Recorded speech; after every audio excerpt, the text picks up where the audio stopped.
Hoy tenemos que seguir avanzando en el análisis que Newman hace sobre los textos pontificios que fueron criticados por Mr. Gladstone, al que él le dirige esta carta a través del duque de Norfolk, respondiendo a esas críticas tremendas que él había hecho sobre la doctrina de la infalibilidad pontificia. Y hoy tenemos que ver un tema especial, particular. Espero poder explicarme bien para presentarles correctamente la doctrina de Newman y que no se preste a ninguna mala interpretación de parte de ustedes. Hago en primer lugar un pequeño resumen de lo que hemos tratado hasta aquí. Y podemos decir que Newman, en el inicio de la carta, que es lo que hemos visto en las primeras charlas, hace una defensa de la doctrina de la infalibilidad pontificia en general, yendo a la historia, contando la historia de este dogma. Y ahora, a partir de la charla pasada, Newman comienza a hacer una defensa de esta doctrina en particular y por eso analiza estos documentos. La encíclica Quanta Cura del año 1864, que estudiamos en la reunión pasada, el sílabus, que ahora voy a explicar, que fue el Concilio Vaticano I y la definición del Concilio Vaticano I sobre la infalibilidad pontificia. Son las próximas dos charlas y terminaremos haciendo las conclusiones y perspectivas siguiendo la enseñanza de Newman. Vamos a ver ahora entonces el llamado sílabus de errores, cuya publicación, dice Newman, ha levantado en Inglaterra tantas protestas por su singular monstruosidad, así lo llamaban, así decían, con especial mención de la crítica de Mr. Gladstone.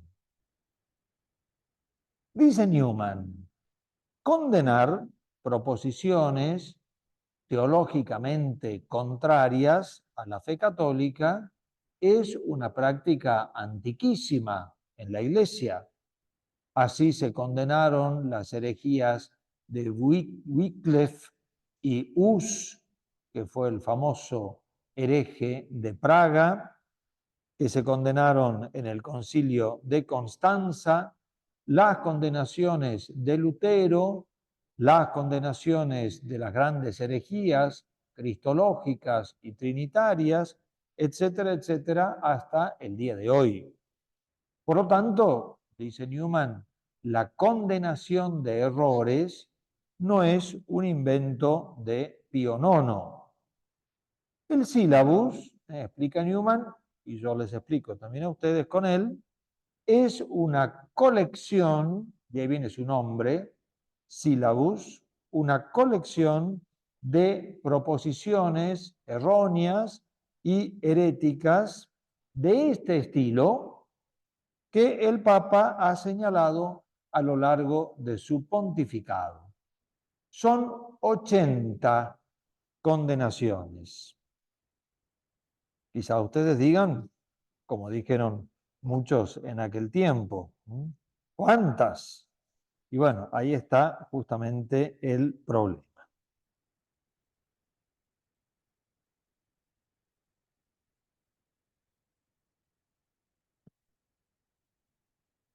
Bien, que había hecho ahí un resumen, pero no lo. Bien, estas proposiciones que el Papa condenó se refieren a distintos temas.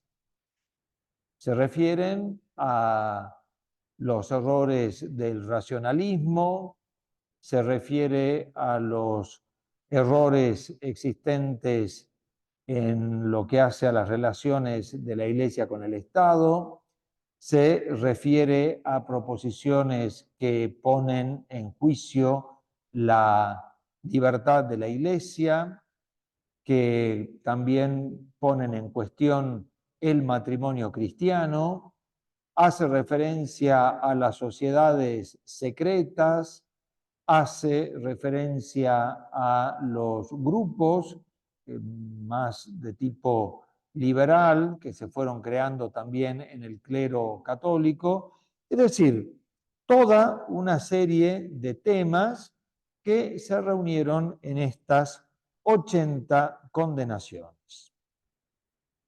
Dice Newman, ¿qué significa la palabra sílabus? Justamente colección. Pone la traducción francesa que sería résumé, resumen.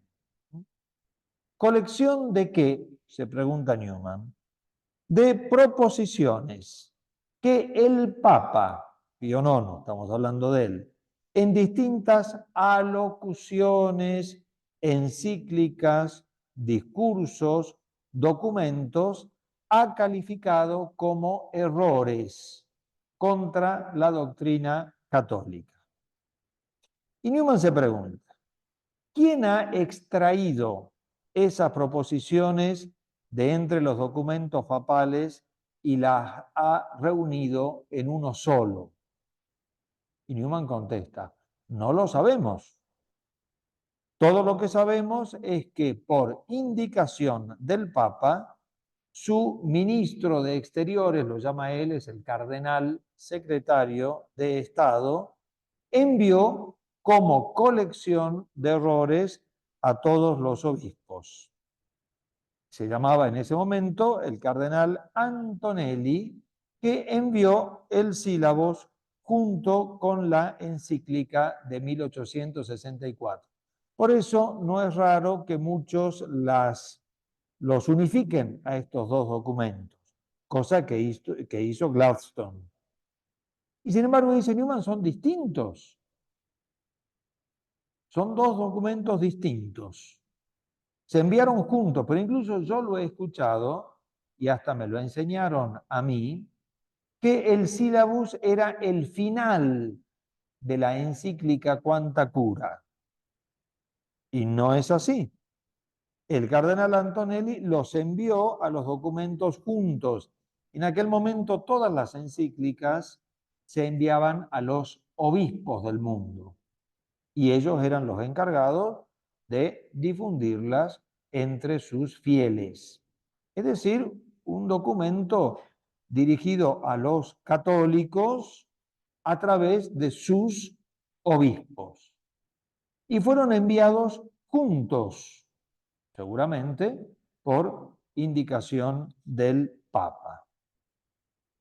Sin embargo, como dice Newman, y acá espero explicarme, uno es un documento dogmático y el otro no. Uno es un documento que cuenta con la autoridad pontificia, de hecho va firmado por él.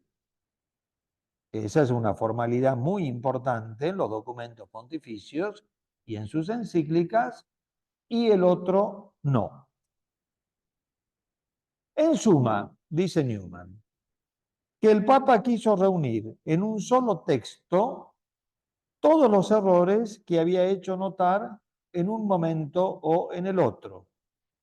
Y esto lo hizo para uso de los obispos. Esto es el sílabus y este es su objeto. No hay en él una sola palabra de la propia mano del Papa. No hay más que las mismas proposiciones erróneas, excepto el encabezamiento. Claro, ustedes me dirán, pero son palabras del Papa. Por supuesto que lo son. Son documentos del Papa. Por supuesto que lo son. Pero los documentos del Papa son los documentos del Papa, de los que fueron sacadas todas estas proposiciones y puestas en una lista.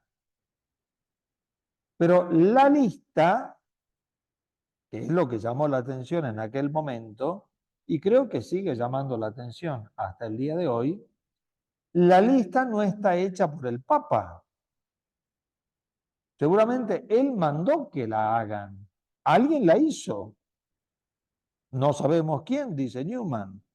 Alguien que el Papa le encomendó esta tarea, que sacó de sus discursos, de sus alocuciones, de sus cartas, de sus encíclicas incluso, estas proposiciones, que suelen ser una frase, suele ser una oración, en la que se condenan los distintos errores sobre, bueno, repetir, el Estado, la Iglesia, las relaciones de la Iglesia con el Estado, el matrimonio, las sociedades, etcétera, etcétera. Todo lo que hace a la vida de la Iglesia, que es erróneo.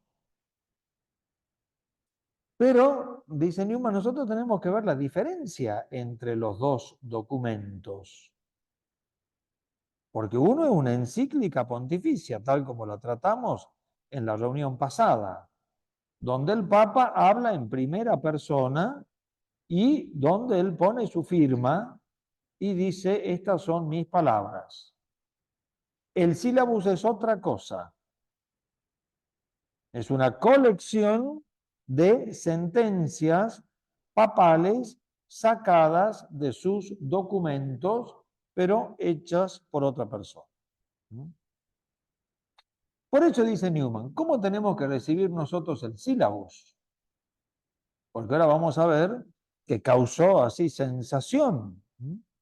¿Qué son estas 80 condenaciones juntas? Dice Newman, el sílabus debe ser recibido como se recibe todo documento del Papa, con sumisión profunda, con respeto, con veneración, puesto que ha sido enviado a los obispos de todo el mundo por la autoridad del Papa. Le llega, dice Newman, con la sanción extrínseca, indirecta del pontífice, porque el sílabus no lleva su firma, remite a documentos del Papa, remite a afirmaciones del Papa.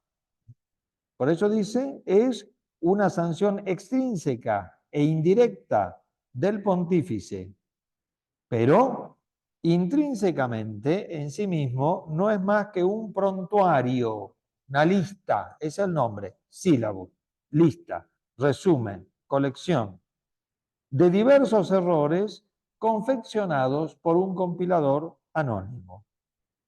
Carece de marca o referendo que implique sanción directa por parte del Papa. ¿Quién es el autor? Sin duda dice algún teólogo eminente o un funcionario de alto rango. Se pregunta él, ¿será el mismo cardenal Antonelli? No parecería, dice Newman. En cualquier caso, el autor no es el Papa. Yo veo acá quizás la dificultad de interpretación por parte de ustedes, porque es la misma dificultad que puedo tener yo y que podemos tener todos. Pero ustedes me dirán, ¿pero las palabras no son del Papa? Sí, sin duda alguna. Pero tan es así la novedad de este documento, que según mi humilde entender no hay otro semejante en la historia del magisterio, el mismo documento remite al documento papal.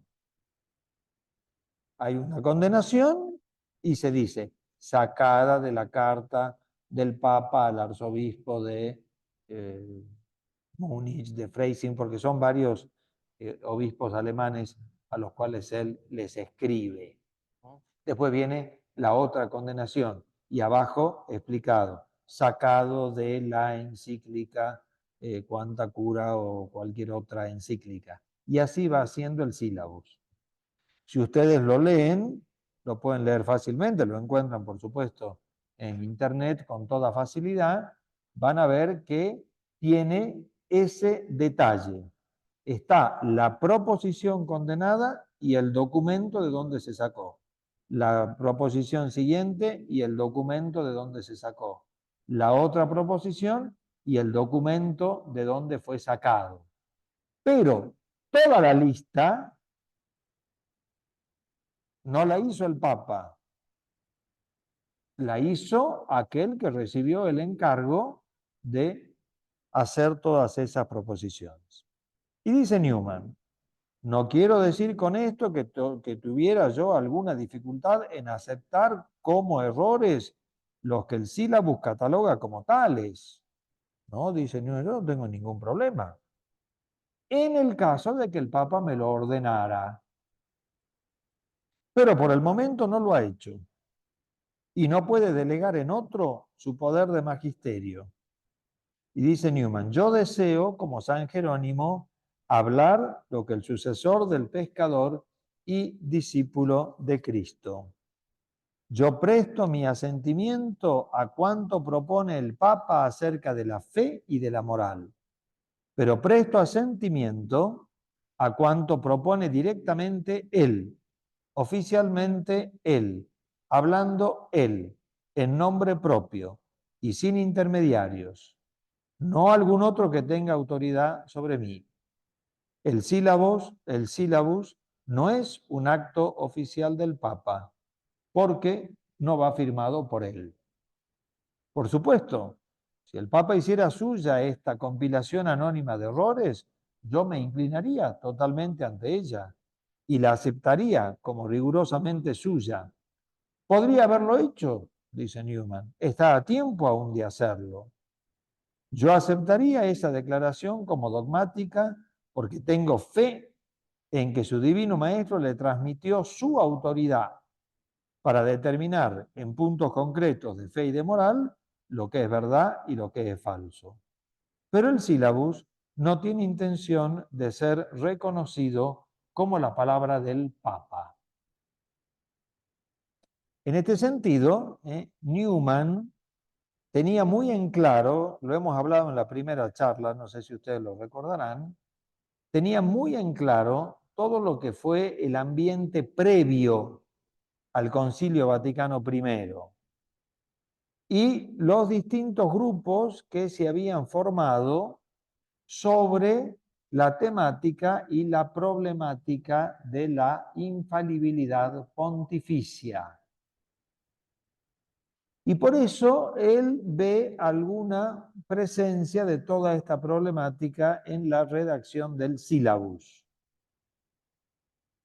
No para poner en cuestión lo que dice el sílabus y lo que condena el sílabus, pero ya Newman empezaba a ver que se quería hacer pasar una cosa por otra. Y ahora vamos a ver al final, él hace una hipótesis, que es obviamente la más probable, sobre las intenciones del Papa al hacer confeccionar este documento y al mandarlo. Pero como dice Newman, el mismo Papa estableció la diferencia entre un documento y el otro. Recordemos lo que dijo Newman con respecto a la encíclica Quanta Cura. Recordemos cómo la defendió. Recordemos cómo aclaró que el Papa tiene esa autoridad divina para condenar los errores modernos. Recordemos todo lo que él dijo con respecto a la encíclica que lleva su firma. Pero con respecto al sílabus, dice Newman, hay que verlo e interpretarlo de otra manera. Y por eso él se queja de que Gladstone los considere el mismo documento y que considere el sílabus como el final de la encíclica Quanta Cura, porque vino junto con ella. Y se leen estos errores después de leer la encíclica, pero son dos cosas distintas.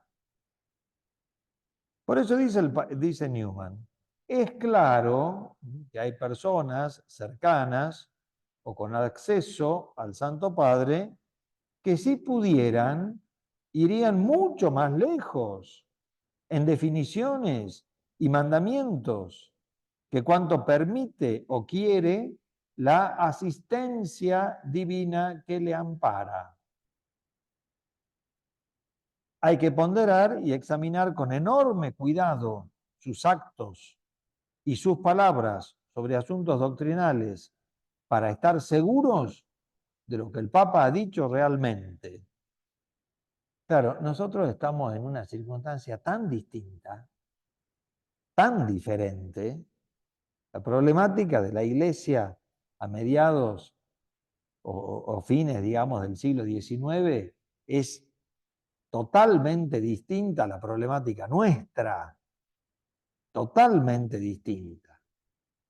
Pero, indirectamente, el análisis de aquella situación nos hace comprender también la situación de la Iglesia en nuestro tiempo. Lo que acaba de decir Newman de grupos que rodean al Papa y que quieren darle a todas sus afirmaciones, a todos sus actos, a todas sus exhibiciones y a todas sus palabras la infalibilidad absoluta y la asistencia divina absoluta, pareciera que es algo que ha existido, al menos últimamente. Y Newman lo quiere decir. Newman lo quiere decir. Las declaraciones que hay que tener por infalibles no se producen a diario, dice Newman. De hecho, son muy escasas. Yo ya les he dicho que no tenemos ningún pronunciamiento ex cátedra de hace prácticamente 100 años. Y vayan ustedes recorriendo los 2000 años de historia de la Iglesia y los van a poder contar con el dedo de la mano. Hay solamente 21 concilios ecuménicos, por lo tanto, uno por siglo. No es que haya sido así en la historia, porque hay veces que ha habido 4 concilios en un siglo, pero quiero decir, haciendo la proyección, y si recordamos que el Concilio Vaticano II es un concilio pastoral y no dogmático, diremos que durante todo el siglo XX no ha habido ningún concilio dogmático. El último fue el Vaticano I. Son muy escasas. Y las declaraciones que algunas personas consideran infalibles, queda claro después que no lo eran. Incluso las que son realmente dogmáticas, hay que leerlas a la luz de unas reglas y unos principios tradicionales de interpretación, tan convincentes e inmutables como las propias palabras del Papa. Por eso el sílabus tiene que ser leído en su verdadera portada, en lo que realmente es, y no darle otras interpretaciones como vamos a ver ahora. Por eso dice Newman, y miren qué útil es también esto para nosotros. Cuando una doctrina que viene de Roma nos choque y aflija por su dureza o radicalidad aparentes, tengamos un poco de paciencia y no demos por supuesto que todo lo que se oye es la verdad completa. Los hay que les encanta que haya reglas, normas, e intenten por todos los medios que se establezcan y aseguran que sí, que ya existen esas normas y reglas, cuando en realidad no existen. Newman lo decía en la problemática de aquel tiempo. Veamos nosotros en las de nuestro tiempo. Por eso hay que tener paciencia. Dice Newman, ¿qué de cosas fuertes han dicho por ahí, unos en son de triunfo, otros de indignación y abatimiento, sobre lo decidido en el Concilio Vaticano I? Al cabo de un año, el obispo Fessler, secretario general del concilio, saca su obra verdadera y falsa infalibilidad y queda en sus justos límites lo que había sido calificado de monstruoso, es lo que dijo Gladstone. Pero era también lo que había dicho Newman. Aquí tendríamos que recordar la primera charla que tuvimos. Newman apreció muchísimo esta obra, muchísimo, porque fue el secretario general del concilio y el que puso en su justo límite lo que es la definición de la infalibilidad pontificia, que ya la vamos a estudiar. Bien, espero que con esto quede claro lo que es este documento. Yo pienso que la confusión podría venirnos a nosotros de que las palabras del documento son las palabras del Papa. Pero, dicho sin mala intención, digamos, y sin ponernos a juzgar, en el buen sentido de la palabra, las condenas están sacadas de contexto. No porque signifiquen otra cosa, por eso digo, no hay que pensarlo con mala intención. No porque la condenación se haya sido sacada de contexto con mala intención como para que parezca otra cosa. No, no, no, no. La frase es correcta, pero está sacada de su contexto. Forma parte de una carta, por ejemplo. Y la carta es larga. Y quizás ahí se va explicando por qué está esa condenación. Forma parte de una encíclica, por ejemplo. Bien, la encíclica tiene su introducción, su capítulo primero, su capítulo segundo, su capítulo tercero. Sí, son las palabras del Papa, por supuesto, pero por algo en cada una de las condenaciones se pone la cita. Esto está sacado de ahí, esto está sacado de allá, esto está tomado de aquí. Y no es que el Papa firma ese documento. Por eso, dice Newman, el sílabus carece de fuerza dogmática. Va dirigida a nosotros en su conjunto, no en cada proposición concreta. Y hay que recibirlo como del Papa, no por un acto de fe, sino de obediencia. Obediencia a los documentos originales del Papa, de donde fueron tomadas las proposiciones. Mr. Gladstone pone mucho interés en unir el sílabus con la encíclica y dice que los errores del sílabus caen bajo la infalibilidad, lo mismo que las condenas explícitas de la encíclica. Y dice Newman, esto es insostenible. No podemos aceptar el sílabus como un documento que exija nuestra fe. Y dice Newman, transmitiéndonos un principio de interpretación dogmática.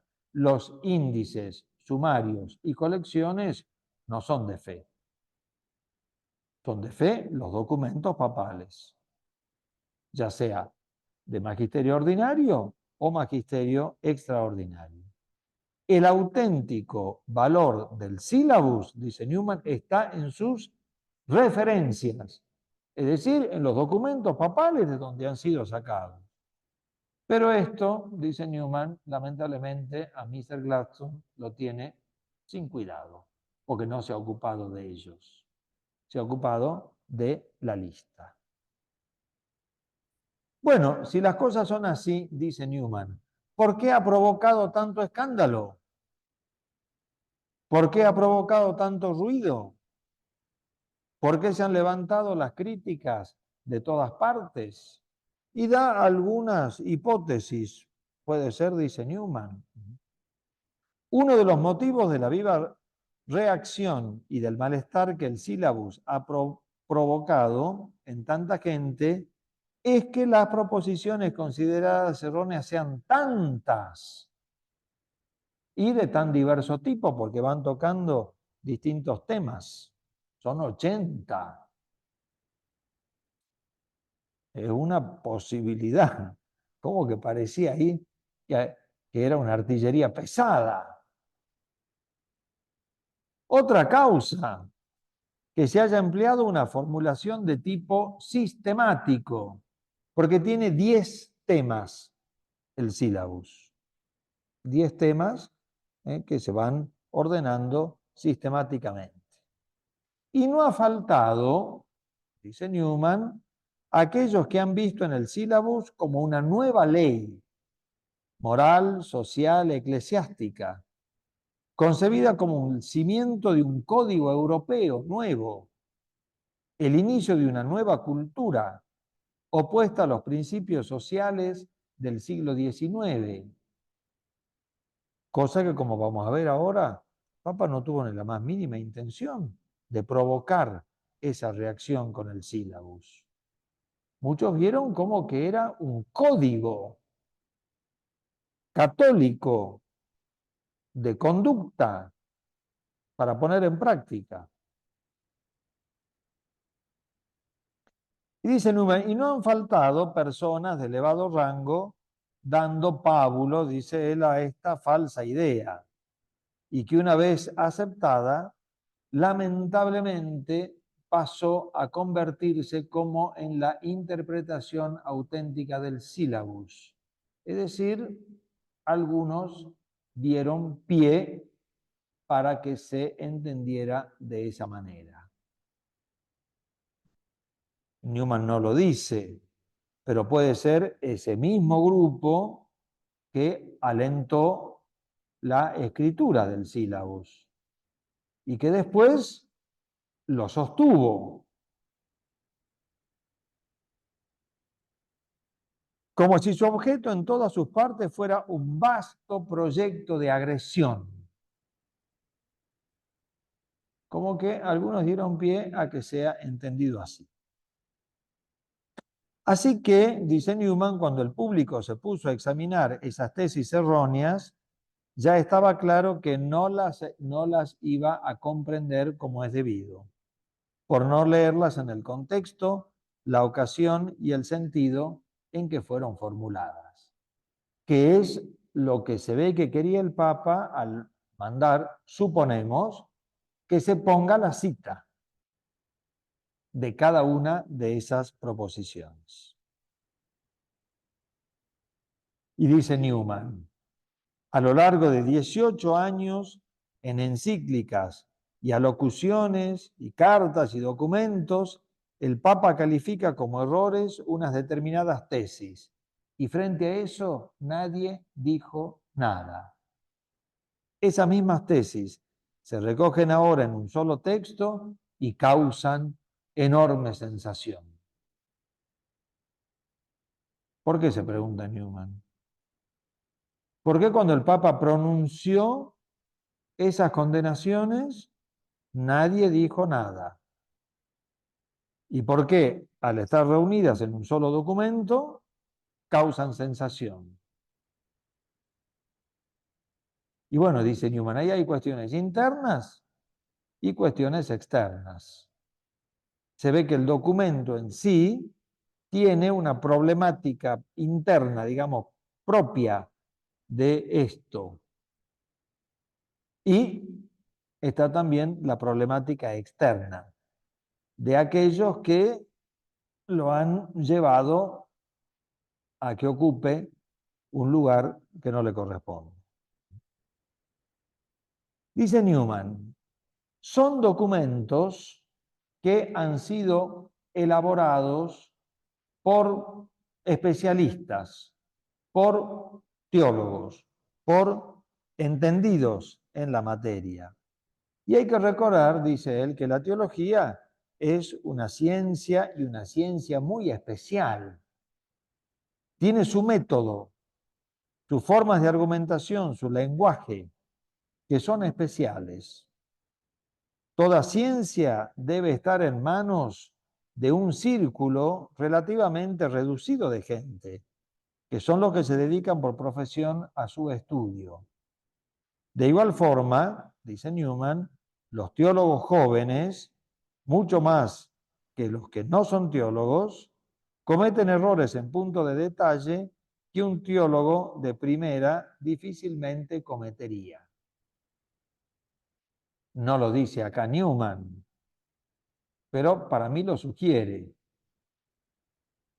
quizás los que han tenido la idea de hacer el sílabus no lo han elaborado de la mejor manera. Y por eso ha producido este problema.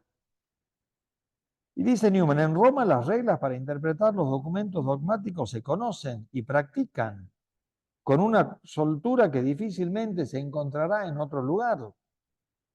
Claro está, algunas de estas reglas las conoce cualquier sacerdote, porque las ha estudiado. Sin embargo, esos conocimientos más generales no los poseen los laicos, y mucho menos los protestantes, por muy competentes y experimentados que sean en sus propios campos de estudio o de profesión. Por eso, la elaboración de un documento tan teológico quizás debería haber sido dirigido de una forma un poco más restringida, que de hecho pareciera que esa fue la intención del Papa. Pareciera que el Papa quiso hacer llegar a los obispos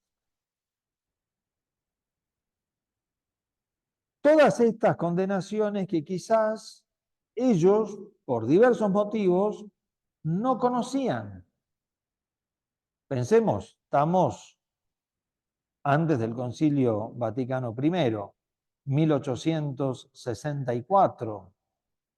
Las comunicaciones no eran tan ágiles y comunes como quizás nosotros estamos acostumbrados. E incluso hoy, porque también para tener una información hay que ir a ella, hay que ir a buscarla. Y eso es lo que Newman piensa, que quizás fue el objeto del documento. Acercarles a los obispos toda una serie de enseñanzas que quizás ellos solos no las podían encontrar. Porque esas cartas, por ejemplo, dirigidas a tantos obispos, están en la colección, no estaban al alcance de ellos. Y el Papa pensaba que ellos tenían que conocer esta enseñanza. Y a ellos se las transmitió. Pero ¿qué pasó? Como pasa también hoy, se filtró a la prensa. Y dice que la prensa hizo público el sílabus, en muchos casos, antes de que los obispos lo recibieran por carta. Cualquier semejanza con la actualidad, ¿no?, es mera coincidencia. Porque muchas cosas se hacen públicas. ¿Y quiénes las hacen públicas? Somos nosotros mismos. ¿Me entienden? Entonces, Newman no lo dice acá, pero él se pregunta, ¿cuáles fueron las intenciones? No del Papa, por supuesto, porque las del Papa son clarísimas, estas que les acabo de decir. Pero los que fomentaron este documento, los que escribieron este documento, los que lo hicieron público, los que buscaron esta sensación, como dice Newman, quisieron que causara sensación en Europa y lo consiguieron. Lástima que para mal. Lástima que para mal. Después tuvo que venir el Concilio Vaticano I a poner las cosas en su lugar. Si ustedes leen el sílabus, tómense el trabajo de leer la cita. Tomen cualquiera de las 80 condenaciones y van a ver que abajo dice tomado de tal carta. Busquen esa carta y van a ver cómo el panorama cambia. Es diferente. Por eso dice Newman, a esas causas intrínsecas, quizás esa novedad en presentar una doctrina de esta forma, me he referido a una serie de causas intrínsecas al sílabus que han llevado a malos entendidos. Pero causas externas hay también que deliberadamente promueven incomprensión. Mientras el Santo Padre se dirigía al orbe católico con dedicación y amor grandes, en su Roma, dice el Papa, frívolos o troneras hacían apuestas sobre si el sílabus causaría sensación en Europa. Desde luego, a los que apostaban a favor, les interesaba dar al acto del Papa la interpretación más desfavorable. Y es bien fácil que prenda la chispa sobre los ingleses y demás turistas de Roma, paja seca que en poco tiempo crea un incendio que se extiende rápidamente por sí mismo, sin que nadie tenga ya que molestarse en apagar. O sea, Newman no le da la razón a Mr. Gladstone, porque Mr. Gladstone lo condena al documento como documento infalible. No le da la razón, le explica que no lo es, pero se pregunta sobre toda esta realidad de personajes que están a la vuelta tratando de crear el malentendido. Recordemos que Newman estaba en Inglaterra. Recuerden, por eso digo la primera charla. Tenemos que vincularlo directamente con la primera charla. Y en Inglaterra estaban muy plantados los dos partidos. Muy plantados. Representados por él y por el cardenal Manning. Newman todavía no era cardenal, pero ya había adquirido un prestigio muy grande. Por supuesto que el Papa León XIII va a aumentar ese prestigio. Y su palabra tenía mucho valor. Y él sabía que existía ese otro partido que pretendía que la doctrina de la infalibilidad pontificia se extendiera a todos los actos del Papa. Como dice él, amantes de reglas y mandamientos para que esté todo regulado. Y nunca ha sido ese el espíritu de los papas. Nunca lo ha sido. Hasta el día de hoy. Pero el Papa no está solo. Y Newman ve la problemática en esta cuestión. Perdón, no encontraba la lista que había hecho, se las digo así rápidamente.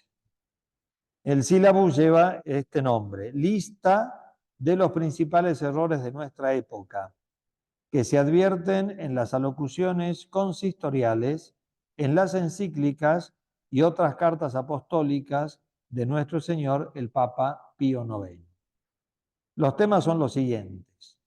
Primero, panteísmo, naturalismo y racionalismo absoluto. Segundo, racionalismo moderado. Tercero, indiferentismo, latitudinarismo, que es una forma de liberalismo.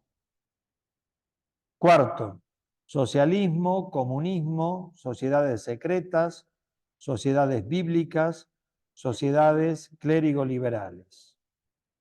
Quinto, errores sobre la Iglesia y sus derechos. Sexto, errores que afectan a la sociedad civil, considerada en sí misma y en sus relaciones con la Iglesia. Séptimo, errores respecto de la moral natural y cristiana. Octavo, errores respecto del matrimonio cristiano. Noveno, errores sobre el principado civil del romano pontífice. Y 10, errores que se refieren al liberalismo actual. Ahí están las 80 proposiciones del sílabus. Bien, espero que haya quedado claro, espero que no haya sido de confusión, espero que se haya entendido bien. La doctrina de Newman, de todas maneras, la vamos a terminar de entender en su análisis sobre el Vaticano I y sobre la definición. Pero creo que ya nos orienta en sus reflexiones.